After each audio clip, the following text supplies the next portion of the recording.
Reserve बँकेकडून पतधोरण जाहीर. रेपो रेट 5.25% कायम. व्याजदरात कोणताही बदल होणार नाही.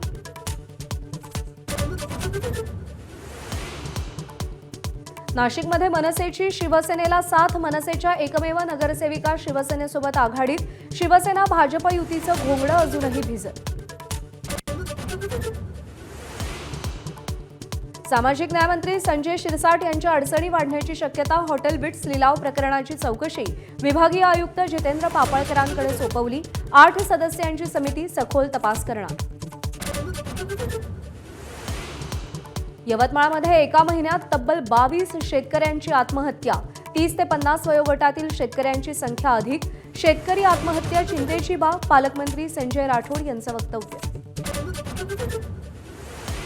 मराठवाड्यातील नुकसानग्रस्त शेतकऱ्यांचे ई-केवायसी न केल्यामुळे 131 कोटी 53 लाख रुपये पडून.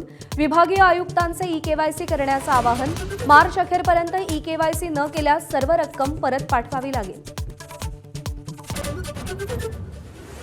आमदारांनी दौऱ्यादरम्यान कसं वागावं यासाठी विधिमंडळाची समिती. समितीमध्ये सुनील प्रभू यांच्यासह 9 सदस्यांचा समावेश. समितीच्या प्रमुखपदी भाजप आमदार चेलसुख संचेती यांची नियुक्ती.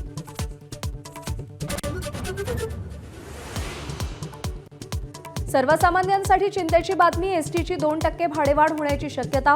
मार्च एप्रिल महिन्यात भाडेवाढ होण्याचे संकेत. कुंभमेळ्यातील श्रमदानावरून पुणे विद्यापीठाचं घुमजाव. विद्यार्थी संघटनांच्या विरोधानंतर निर्णय ऐच्छिक असल्याचं विद्यापीठाकडून जाहीर.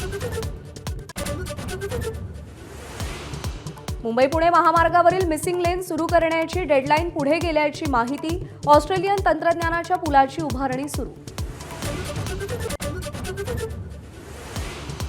केवळ प्रश्न विचारले म्हणून एवढे घाबरलात. राहुल गांधींचा एक्स पोस्टद्वारे पंतप्रधानांना टोला. पंतप्रधान सत्याला घाबरल्यानं असत्याचा आधार घेतल्याची टीका. ओला उबर रॅपिडोचा 7 फेब्रुवारीला देशव्यापी संप. किमान भाडं ठरवण्याची चालकांची मागणी. खासगी वाहतूक सेवा वापरणाऱ्यांना फटका बसणार.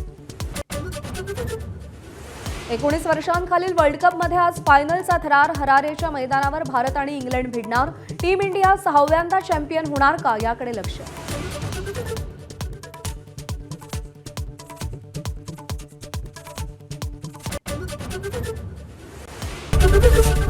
एबीपी माझा, उघडा डोळे बघा नीट.